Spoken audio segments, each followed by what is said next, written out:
Meat ng Jimmy Aloha Kitchen. Ang recipe natin ngayon is chicken macaroni salad. Tara, gawin na natin. Action. Ang mga recipe po natin is shell macaroni, red bell pepper, green bell pepper, carrots, onion, chunk chicken, pineapple chunk, raisin, salt and pepper, relish, leaves onion, and mozzarella cheese. Una muna po, ibuboil muna po natin ang ating pasta. Lagay na po natin yung pasta po natin dito sa boiling water.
Picture natin, mukhang magandang-maganda na.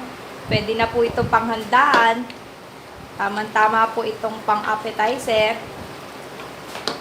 Lagyan po natin ng cheese, mozzarella, and cheddar cheese. Para po mas lalong creamy.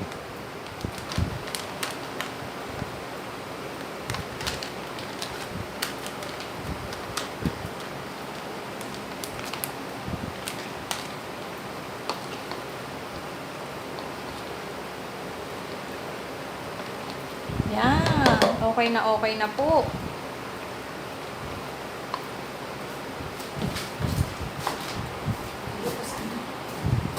Ito na po yung ating finished product. Tikman na po natin. Action. Ito na po yung ating chicken macaroni salad. Tikman na po natin. Ito po, tama-tama po ito sa mga handaan. O kaya pag may mga okasyon po sa inyo, pwede nyo po itong ilagay sa inyong mga dishes. Tikman na po natin. Kung gusto nyo po mag-add ng konti pang asin, pwede pa po.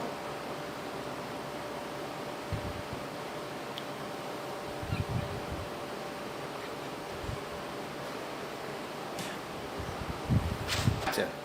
Okay na okay po yung ating chicken macaroni salad. Sa iba pa pong recipe, please like and share and subscribe to our YouTube channel, Jimmy Aloha Kitchen. Hanggang sa muli po, aloha!